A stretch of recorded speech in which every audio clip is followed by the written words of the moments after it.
सादर नमस्कार मित्रों, मैं डॉक्टर राकेश ऋषभ आज पुनः आपकी खिदमत में एक नया विषय लेकर हाजिर हूँ। मित्रों, साहब कबीर और भगवान बुद्ध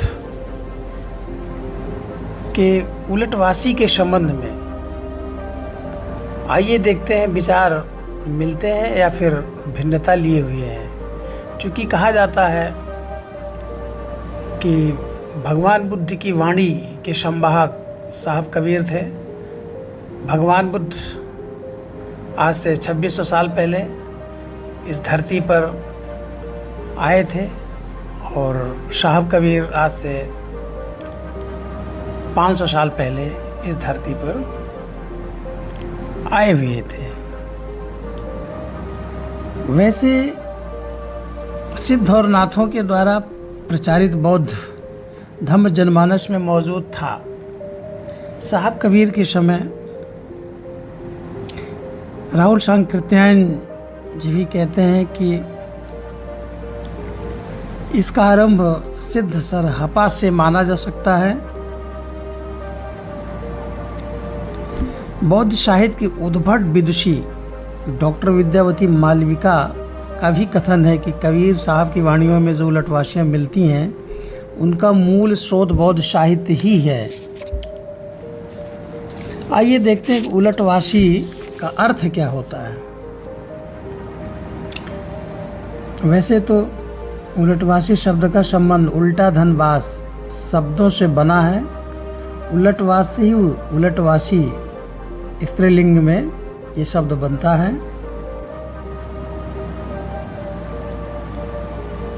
जैसे कि बाजत अनहद बांसुरी तिरबेनी के तीर, या चढ़े बाँस पर ढाए शहर के बिचे गड़ाई, या गाड़ी ज्ञान को बाँस सूरत की है डोर। इत्यादि तमाम साखियाँ मिलती हैं जिनमें उलटवासी का प्रयोग साहब कबीर ने किया है। जैसे एक बहुत ही मशहूर है कि अंबर वर्षे धरती भीजे, यहू जाने सब कोई, और धरती वर्षे अंबर भीजे, और बूझे विरला कोई। मित्रों, भगवान बुद्ध के समय से उलटवासियों के माध्यम से अपनी बात को कहने का ढंग प्रचलित रहा है। भगवान बुद्ध ने भी अनेक तथ्य को उलटवासी के माध्यम से व्यक्त किया है। और चूँकि साहब कबीर भगवान बुद्ध की वाणी के संवाहक कवि हैं, भक्त हैं, क्रांति दृष्टा, युग दृष्टा कवि व समाज सुधारक हैं, तो स्वाभाविक ढंग से जो साहब कबीर की वाणी है उसमें उलटवासी आना स्वाभाविक था। चूँकि साहब कबीर के पहले नाथ और सिद्धों की परंपरा रही है, जो कि बौद्ध धर्म के दोनों अंग रहे हैं, और वहाँ से होते हुए साहब कबीर की वाणी तक उलटवासी पहुँची है। आइए कुछ उदाहरण धम्मपद से लेते हैं उलटवासी के संबंध में। किस तरह से उलटवासी के माध्यम से तथागत भगवान बुद्ध ने अपनी वाणी को व्यक्त किया है।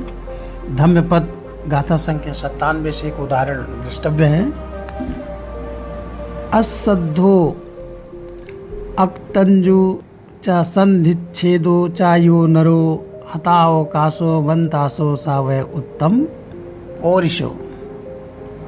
इसका अर्थ हुआ कि जो श्रद्धाहीन, अकृतज्ञ, सेंध मारने वाला, अवकाशहीन, निराश है, वही उत्तम पुरुष है। किंतु इसका वास्तविक अर्थ है जो अंधश्रद्धा से रहित है, अकृत यानी निर्वाण को जानने वाला है, संसार की संधि का छेदन करने वाला है और उत्पत्ति रहित है, तथा जिसने सारी तृष्णा का वमन अर्थात त्याग कर दिया है, वही उत्तम पुरुष है।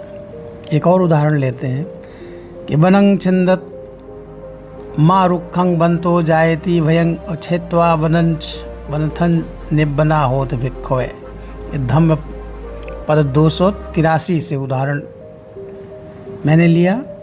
इसका अर्थ है कि भिक्षुओं वन का काटो, वन को काटो, किंतु वृक्ष को मत काटो, वन से भय उत्पन्न होता है। झाड़ झंखाड़ को काट कर वन रहित हो जाओ। इसका वास्तविक अर्थ है, भिक्षुओं, तृष्णा को काटो, शरीर को नष्ट मत करो। तृष्णा और आकुशल चैतसिकों को काट कर यानी नष्ट कर तृष्णा रहित हो जाओ। एक और उदाहरण लेते हैं कि मातरं पितरं हत्वा राजानो द्वयो खत्तिनो अरठंग सनुचरंग हंत्वा अनिघो याति ब्राह्मणो। इसका अर्थ है कि माता पिता जो क्षत्रिय राजाओं तथा अनुचरों के साथ संपूर्ण राष्ट्र की हत्या करके ब्राह्मण निष्पाप हो जाता है। इसका वास्तविक अर्थ है तृष्णा अर्थात माता, अहंकार अर्थात पिता, शाश्वत और उच्छेद दृष्टि यानी दो क्षत्रिय राजा तथा संसार की आसक्तियों अनुचरों के साथ सारा राष्ट्र को नष्ट कर छीणा सौ यानी ब्राह्मण दुख रहित हो जाता है। एक और उदाहरण लेते धम्मपद 295 से कि मातरं पितरं हंत्वा राजानो द्वेचा से थिये अव्यग्घ पंचम हंत्वा अनिघो याति ब्राह्मणो। अर्थात कि यहाँ शाश्वत और उच्छेद दृष्टियों को ही दो क्षत्रिय राजा कहा गया है और 5 निवारणों को व्याघ्र कहा गया है। एक और उदाहरण लेते हैं कि छित्वा नंदिं परतंज संधामंग सानुकमंग उक्खित पालिय बुद्धं तमहम ब्रूमि ब्राह्मणं।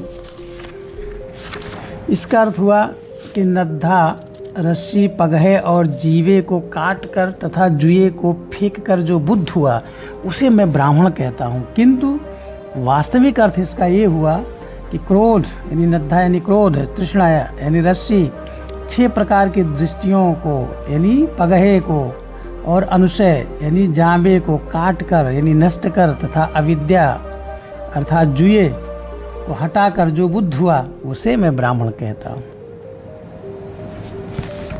ये सभी गाथाएं उलटवासियाँ ही हैं। इसी प्रकार मध्यम निकाय के ब्रह्मिक सूत्र में 15 उलटवासियों को उत्तर दिया गया है।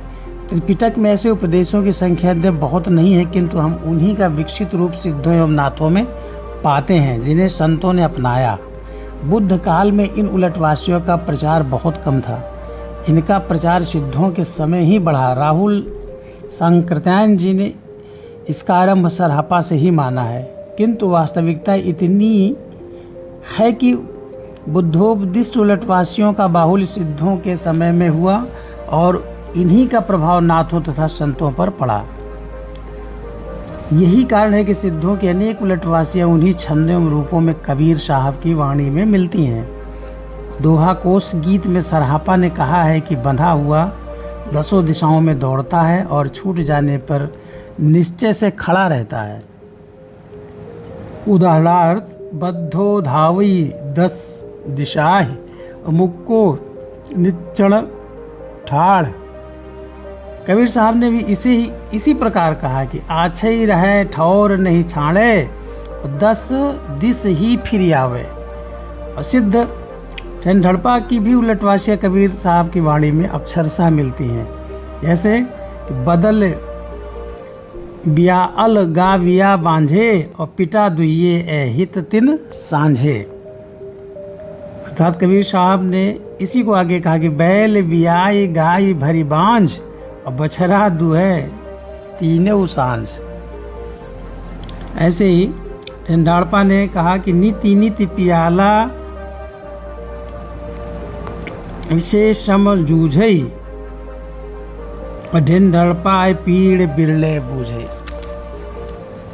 इसी उलटवासी कबीर साहब ने ऐसे लिखा कि नित उठ स्याल संध जू जूझे और कहें कबीर कोई बिरला बूझे। गोरखनाथ की उलटवासियाँ भी कबीर साहब की वाणी में मिलती हैं। एक पद गोरखनाथ ने इस तरह कहा कि डूंगरी मंछा जल मुसूसा पानी में दो लागा। कबीर साहब ने इसी को व्यक्त करते हुए कहा कि समंदर लागी याग नदिया जल कोयला भई और देख कबीरा जाग मंछी रूखा चढ़ गई। गोरखनाथ और साहब कबीर के उलटवासियों में अनेक ऐसी हैं जो एक दूसरे से पूर्णतः प्रभावित हैं। तात्पर्य है गोरखनाथ द्वारा व्यक्त भाव ही उन्हीं शब्दों में कुछ विपर्य के साथ कबीर वाणी में भी मिलते हैं। हम यहाँ कुछ उदाहरण लेते हैं गोरख वाणी से। सहज पलाण पवण करी घोड़ा लय लगाम चित सबका। कबीर साहब लिखते हैं कबीर तूरी पलाण या चाबक लिया हाथ। गोरखनाथ लिखते हैं कि मन मकड़ी लाग ज्यूं उलट अपूर्ण आणी। कबीर साहब लिखते हैं ताको केरे सूत ज्यूं उलट अपूर्णा आणी। गोरखनाथ लिखते हैं कि चंद विहूड़ंग चांदिणंग तहाँ देश्या श्री गोरख राय। कबीर साहब लिखते हैं देखा चंद विहूड़ा चांदनिया तहाँ अलख निरंजन राय। गोरख साहब लिखते हैं कि उन मनी तांती बाजन लागी मही विद तृष्णा साणी। कबीर साहब लिखते हैं सुषमन तांती बाजन लागी यही विद तृष्णा साणी। गोरखनाथ लिखते हैं ततबेली लो अवधू गोरख जानी वे लड़िया दो लागी अवधू गगन पहुँचती झाला और काटत बेली कूपत मेली सी चढ़ तड़को मलाए। कबीर साहब लिखते हैं कि राम गुण बेलड़ी रे अवधू गोरखनाथ जानी बेलड़िया दो अड़ी पहूड़ी गगन पहुँची सैली काटत बेली कूपले मेली खींचताड़ी को मिलानी। इस प्रकार सिद्धोनाथों की वाणियों में आई उलटवासियों का कबीर साहब की वाणियों के साथ तुलनात्मक ढंग से अध्ययन करने पर स्पष्ट ज्ञात होता है कबीर साहब की उलटवासियाँ सिद्धों की देन हैं। डॉक्टर भरत सिंह उपाध्याय का कथन है कि वस्तुतः सहज यानी बौद्ध इस प्रकार की उलटवासियों का प्रयोग अधिकता से किया करते थे और कबीर ने इसे उन्हीं की परंपरा से सुनकर रुचिपूर्वक प्रयोग किया। यह यथार्थ है कि बुद्ध काल में उलटवासियों का जो प्रचलन हुआ था उसका बाहुल्य सिद्ध काल में हुआ और नाथों तथा संतों पर उसी का प्रभाव पड़ा।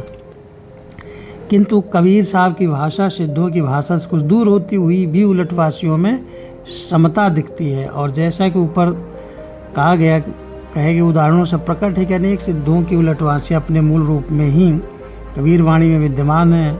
अतः कबीर साहब की उलटवासियाँ सिद्धों की ही देन मानी जाएंगी।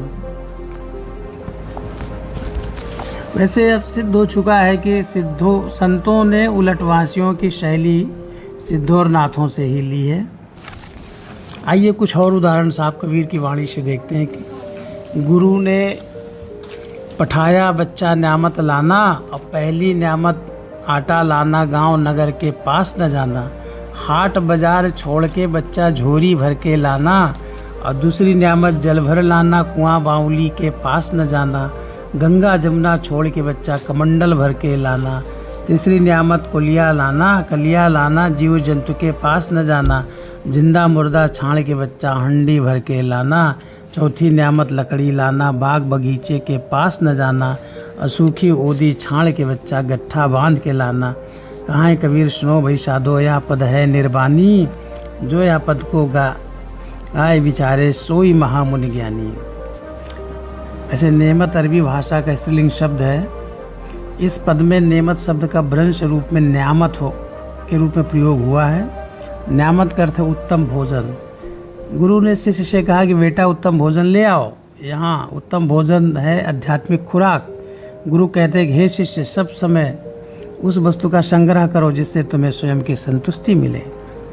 उस भोजन का पहला अंश आटा लाओ परंतु ना किसी गांव में जाओ ना शहर हाट बाजार छोड़ देना परंतु झोली भर कर लाना। यह आटा है अटल स्वरूप ज्ञान। यह गांव शहर हाट बाजार में नहीं मिलता, या तो विवेकी संतों की संगत में मिलता है। जड़ चेतन का पूर्ण निर्णय कर लेना ही झोली भर कर लाना है। उत्तम भोजन का दूसरा अंश है जल लाओ परंतु कुओं बावड़ी गंगा जमुना आदि नदियों अथवा किसी जलाशय के पास नहीं जाना है, किंतु शर्त है कमंडल भर कर लाना। यह जल है सार का निर्णय करने वाली वाणी। हे शिष्य ऐसी वाणी लाना जो रोचक भयानक तथा विवेक वृद्ध ना हो अपितु पूर्ण सत्य हो। यह निर्णय वाणी रूपी पानी कुआं तालाब जलाशयों में नहीं मिलता, या तो विवेकी पारखी संतों के पास ही मिलता है। कमंडल भर कर लाना अर्थात खूब छक कर निर्णय वाणी ग्रहण करना। नेमत अर्थात उत्तम भोजन का तीसरा अंश है कलिया। अरबी भाषा में पकाए गए रसदार मांस को कलिया कहते हैं। रजोगुणी मनुष्य कलिया यानी मांस को उत्तम भोजन मानते हैं। गुरु ने कहा कि हे शिष्य, कलिया लाना परंतु किसी जीव जंतु के पास मत जाना, किसी जीव की हिंसा न करना। इतना ही नहीं, सजीव देवधारी को भी छोड़ ही देना, मुर्दे जानवर के पास भी न जाना, परंतु कलिया हंडी भर कर लाना। यह कलिया है कल्याण पद पूर्ण निर्भय एवं शांति दशा। हंडी भर कर लाना अर्थात पूर्ण संतुष्टि पद लाना, यह भी सत्संग से ही मिलता है। उत्तम भोजन पकाने के लिए लकड़ी चाहिए थी या उसका मानो चौथा अंश है। गुरु ने कहा हे शिष्य, लकड़ी तो गट्ठर बांध के लाना, परंतु बागबान आदि के पास ना जाना। सूखी तथा गीली दोनों प्रकार की लकड़ियों को छोड़ देना। यह लकड़ी है वैराग्य, विषयों से विरक्त हुए बिना ना स्वयं ज्ञान चरितार्थ होगा, ना निर्णय वाणी का आचरण होगा और ना कल्याण पद परम शांति की जीवन में प्रतिष्ठा होगी। बौद्धों के निर्वाण पद से प्रभावित संत कबीरदास जी कहते हैं कि यह गया पद तथा इसका भाव निर्वाणी है। निर्वाण अर्थात मोक्ष देने वाला है, अतः ऐसे भाव को चिंतन मनन कर आचरण करने वाला महामुनि एवं ज्ञानी है। एक और उदाहरण लेते हैं कि सो नैया बिच नदिया डूबी जाए, एक अचंबा हमने देखा गधा के दो सींग, और उसके गले में रस्सा बांधा खींचते अर्जुन भीम। एक अचंबा हमने देखा कुआं में लागी आग, कीचड़ कांदो सबही जरिगा मछली खेले फाग। एक अचंबा हमने देखा बंदर दूहे गाय, और दूध दही सब अपना खावे और दिए न बनारस जाए। अर्थ देखिए कि मानो शरीर संसार सागर में तरने की नाव है, और विवेकवान साधक की साधना के बल से मानो शरीर रूपी नाव में संसार रूपी नदी डूब जाती है, शून्य हो जाती है, और साधक का संसार से बेड़ा पार हो जाता है। हमने एक आश्चर्य देखा कि अविवेक रूपी गधा के राग द्वेष रूपी दो सींग हैं। इस गधे के गले में नाना काल्पनिक साधना के रस्से बांधकर अर्जुन तथा भीम जैसे बलवान खींचते हैं, परंतु उसे बिना विवेक के वश में नहीं कर पाते। हमने एक दूसरा आश्चर्य देखा कि विवेकवान साधक के हृदय रूपी कुएं में विवेक ज्ञान की आग लग गई है, और मन की मलिनता रूपी कीचड़ कांदो जलकर पूर्ण रूप से नष्ट हो गया। इसीलिए ज्ञानवती मनोवृत्ति रूपी मछली आनंद का फाग खेलने लगी।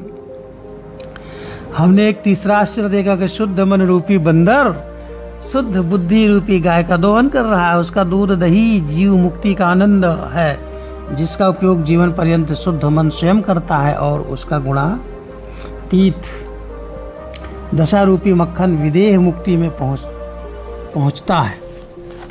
एक और बहुत प्रसिद्ध उदाहरण लेते हैं साहब कबीर की वाणी से कि ठगनी क्या नैना चमकावे, और कबीरा तेरे हाथ न आवे। कद्दू काट मृदंग बनाया, नींबू काट मंजीरा, और 5 तोरई मंगल गावे नाचे बालम खीरा। रूपा पहिर के रूप दिखावे, सोना पहिर तरसावे, और गली डाल मोतियन की माला 3 लोक भरमावे। भैंस पद्मिनी चूहा आशिक मेढक ताल बजावे, चोला पहिर के गदहा नाचे ऊंट विष्णु पद गावे। आम डार चढ़ कलुआ कछुआ तोड़े गिलहरी चुन चुन लावे, कहें कबीर सुनो भाई साधो बगुला भोग लगावे। अर्थ इसका ये है कि हे ठगनी माया, तू अपनी आंखें क्या चमका रही है, कबीर तेरे फंदे में नहीं पड़ सकता।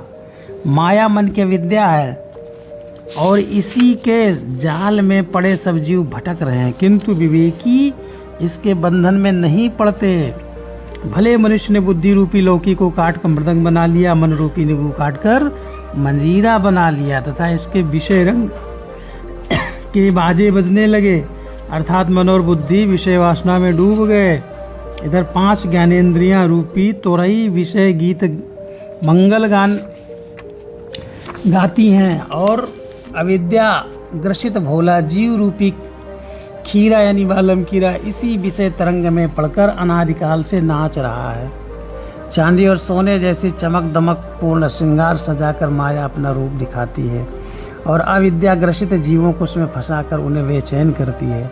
यह माया अपने गले में मोती की माला डालकर त्रिगुणी जीवों को मोहग्रस्त कर भ्रमाती है अर्थात चेहरा बनाकर भ्रम में जाल में डालती है। भैंस उत्तम अंगों वाली पद्मिनी नारी बन गई, अर्थात अविद्या ने अपना मोहक रूप बना लिया है, जिससे मन रूपी चूहा आसक्त हो गया है। दुर्बुद्धि रूपी मेढक टर व्यर्थ में करलय उत्पन्न करता है, सांसारिकता में फंसने के लिए बल देता है।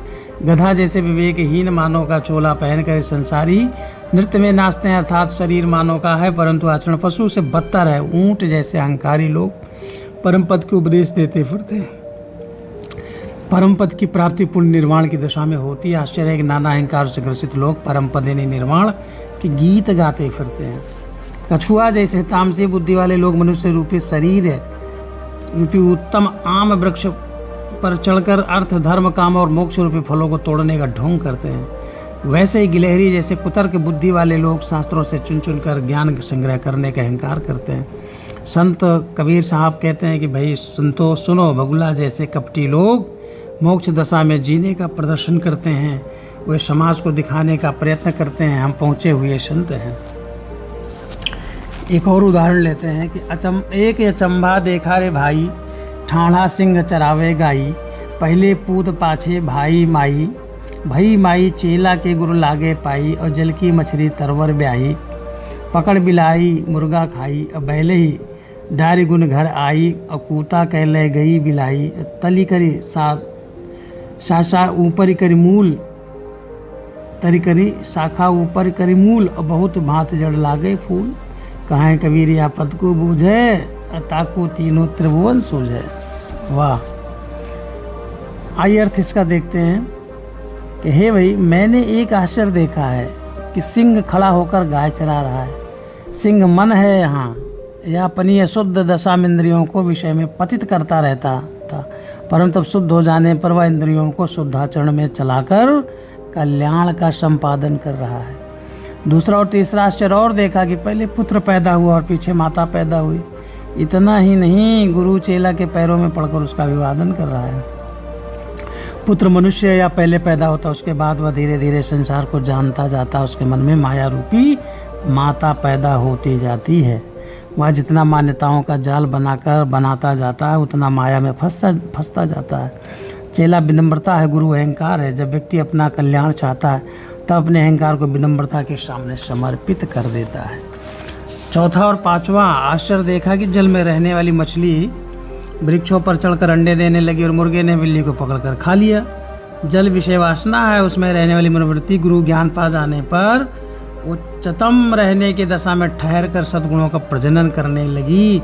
बिल्ली तृष्णा है, मुर्गा ज्ञान है, ज्ञान ने तृष्णा को खा लिया, तृष्णा को समाप्त कर संतोष का राज्य स्थापित कर दिया। छठा और सातवां आश्चर्य देखा, संसार में बोरे में अन्न भरकर बैल पर लाद दिया जाता है और वह उसे घर से लाकर पहुंचाता है, घर ले जाकर पहुंचा, परंतु यहाँ तो बोरे ने बैल को ही लाद कर घर पहुंचा दिया और बिल्ली ने कुत्ते को धर दबोचा। बैल देह है, बोरा अंतःकरण है। पहले यह देह अपने अंतःकरण को ढोता था, परंतु ज्ञान की अवस्था में अंतःकरण विवेक से ज्योतित हो गया और वह देह को कल्याण दशा में चलाकर जीव को अपनी स्वयं की स्थिति रूपी दशा में चला रहा है। कुत्ता चंचल चित्त है और बिल्ली एकाग्रता है, एकाग्रता ने चंचल चित्त को स्वावश कर लिया। आठवां और नौवां आश्चर्य देखा कि पेड़ की शाखाएं नीचे हैं और उनकी जड़ ऊपर है और जड़ में अनेक प्रकार के फूल तथा फल लगे हैं। यह शरीर ऐसा ही है, इंद्रियां शाखाएं जो निम्नगामी हैं और विचारों का केंद्र मस्तिष्क जड़ है जो ऊपर है और उसी में ज्ञान विज्ञान एवं शांति के फूल फल खिलते हैं। मस्तिष्क शुद्ध एवं स्वश है, पूरा जीवन मोक्ष निर्माण रूपी फूल फल से लदा है। कबीर साहब कहते हैं जो इस पद के भाव को समझकर अंतर्मुखी आचरण करता है उसको इंद्रिय मस्तिष्क और हृदय की वास्तविकता समझ में आ जाती है और वह जीवन मुक्त हो जाता है।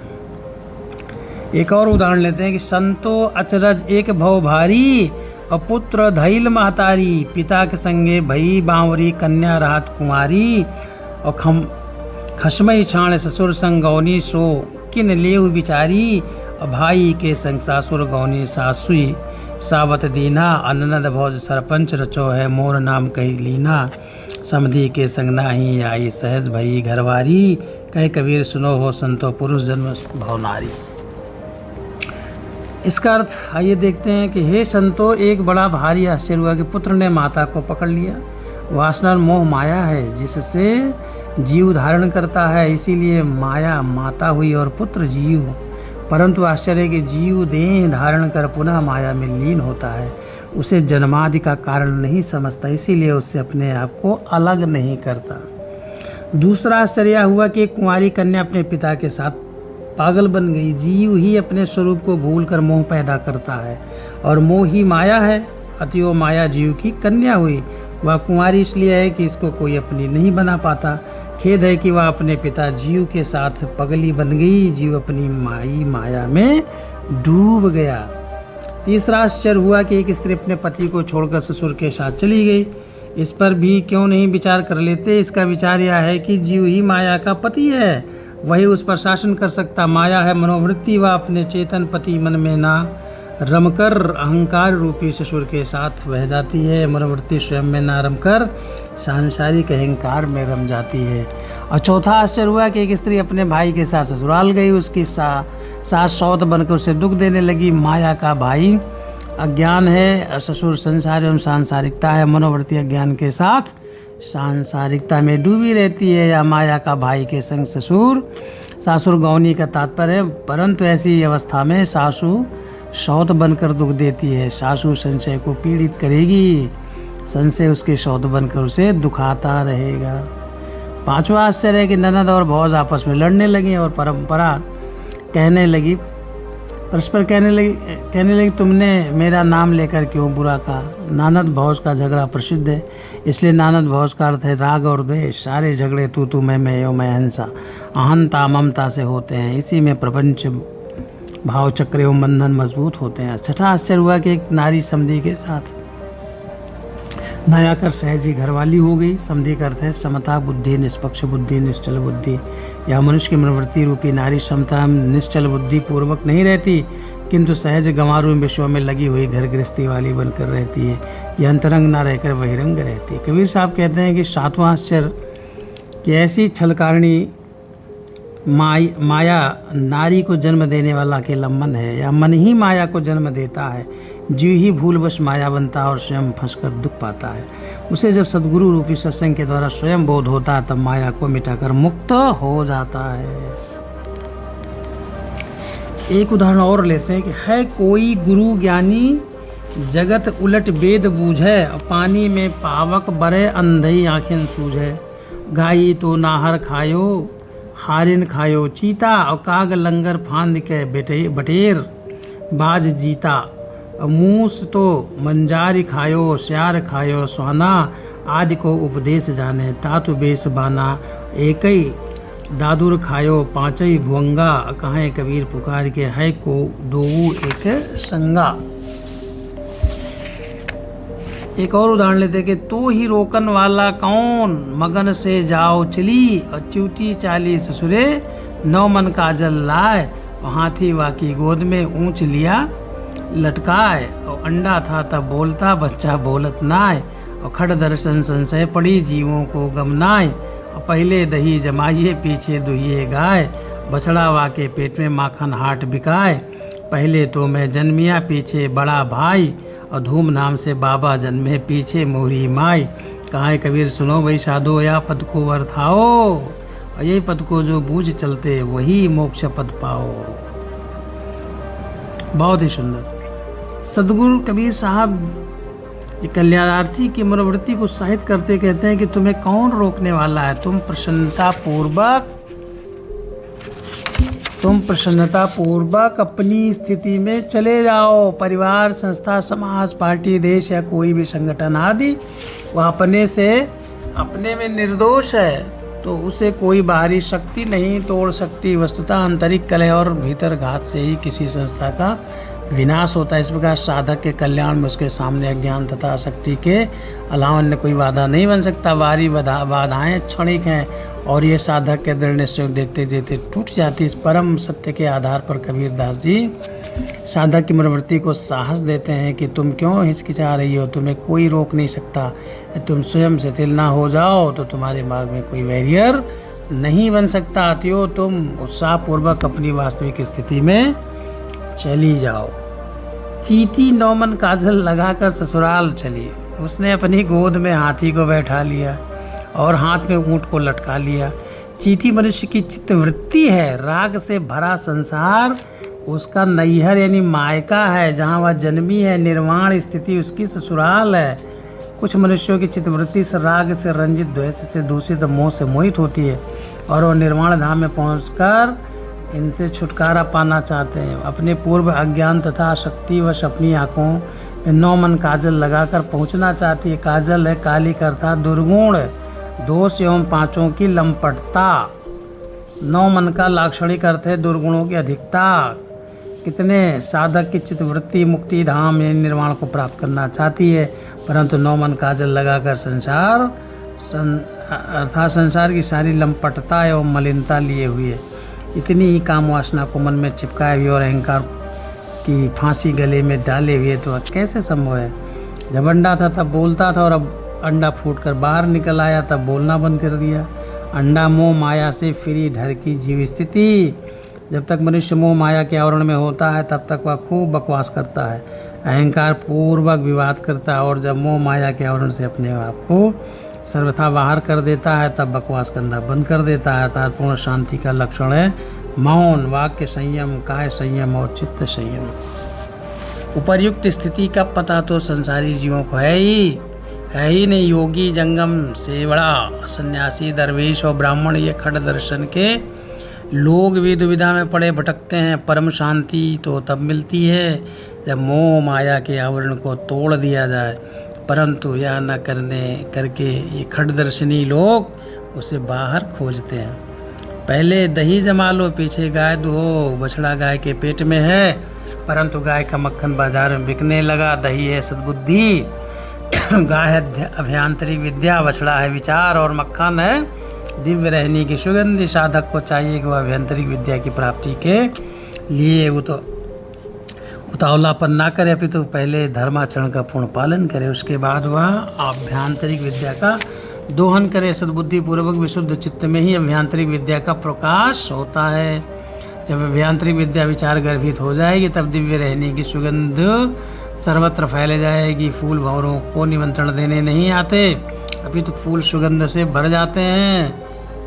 तब भंवरे स्वतः वहाँ पहुँचकर उसका लाभ लेने लगते हैं। साधक लोगों को चेताने के लिए बेताब न हो कि स्वयं साधना में दिव्य रहने में रहें, फिर जिनको उनसे प्रेरणा लेने की गर्ज होगी स्वयं उससे लाभ लेंगे। कि मैंने पहले जन्म लिया, पीछे मेरा बड़ा भाई जन्मा, उसके बाद धूमधाम के साथ दादाजी का यानी पिता माँ का भी जन्म हुआ और अंत में मेरी माता का जन्म। मैं है सद्वृत्ति, बड़ा भाई विवेक, दादाजी पितामह स्वयं का ज्ञान अर्थात अभ्यंतरिक ज्ञान और माता मुक्ति। सद्वृत्ति कहती है कि सत्संगत से पहले मेरा जन्म हुआ। सद्वृत्ति के उदय से ही चित्त शुद्ध होता है, तब पीछे ममत्व एवं परत्व तथा जड़ चेतन का ज्ञान उदय होता है। विवेक के उदय हो जाने पर स्वज्ञान का उदय होता है।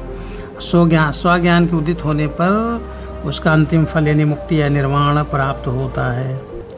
कबीर साहब कहते हैं कि भाई संतो, जो उक्त भाव को समझेगा और उसके अनुसार आचरण करेगा मोक्ष पदे निर्वाण पद को पाने का अधिकारी होगा।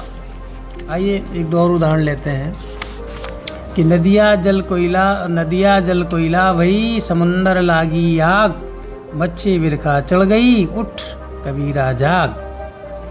अर्थात कि संसार रूपी समुद्र में कल्पना रूपी आग लग गई और मतांतर रूपी नदियां जलकर राख हो गई और जीव रूपी मछली कल्पना रूपी वृक्ष पर चढ़ बैठी। अर्थात आसक्ति में जीव आसक्त हुआ। अत्यो हे जीव यानी हे प्राणी सावधान हो जा। एक और उदाहरण लेते हैं। बैसंदर जाड़े मरे, पानी मरे प्यास, भोजन तो भूखा मरे, पाथर मरे हमास। कमाग्नि में पड़े हुए जीव जड़ाभ्यास में मरते हैं। वीर रूपी पानी का सिंचन करने वाले लोग विषय वासना रूपी प्यास में मरते हैं। भोग रूपी भोजन को खाने वाले तृष्णा की भूख में मरते हैं और पत्थर के समान कठोर हृदय वाले लोग अहंकार एवं ईर्ष्यालु बनकर पर दोष दर्शन एवं पर निंदा रूपी पीट करके मरते हैं। चौगोड़ा के देखते ब्याघा भागा जाए और चराजेग देखो संतो मूसा काले खाए। कबीर साहब कहते हैं कि संतो, खरगोश को देखकर शिकारी डर के मारे भाग खड़ा हुआ। हे संतो, एक आश्चर्य और देखा है कि मुर्दे ने काल को ही खा लिया, अर्थात आज तक शिकार बना हुआ जीव प्राणी अज्ञानवान हो जाने से उसे देख कर काम, क्रोध, लोभ, मोह, द्वेष रूपी शिकारी भाग खड़े हुए और मरे हुए मन ने ज्ञान की शक्ति पाकर भवबंधनों को नष्ट कर दिया। तो इस प्रकार से निष्कर्षता कहा जा सकता है कि तथागत बुद्ध की वाणी के संवाहक साहब कबीर थे, और जो आज से 2600 साल पहले तथागत भगवान बुद्ध ने उलट वासी का भी यत्र तत्र प्रयोग करके लोगों को अपनी बात समझाया या जो तथ्य है उसको बताया, वो 2500 वर्षों से चलती हुई नाथों सिद्धों की वाणी में प्रकट हुई और पुनः मध्यकाल में साहब कबीर की वाणी में उलटवासियाँ प्रकट हुई। और उलटवासियों के माध्यम से जो रहस्यात्मक तथ्य, गूढ़ तथ्य हैं, उनको साहब कबीर ने सरलता से प्रकट किया। और जो उन गूढ़ तथ्यों को या रहस्य को समझता है, वही साहब कबीर की नज़र में निर्वाण या निब्बान या मोक्ष या मुक्ति का अधिकारी है। तो आज यहीं तक आपने ध्यान से सुना, बहुत बहुत आभार, बहुत बहुत धन्यवाद। यदि वीडियो पसंद आया हो तो लाइक करें, शेयर करें और फॉलो भी करें, चैनल को सब्सक्राइब करें। बहुत बहुत आभार। मिलते हैं पुनः अगले वीडियो में, अगले एपिसोड में। मित्रों, बहुत बहुत आभार, बहुत बहुत धन्यवाद।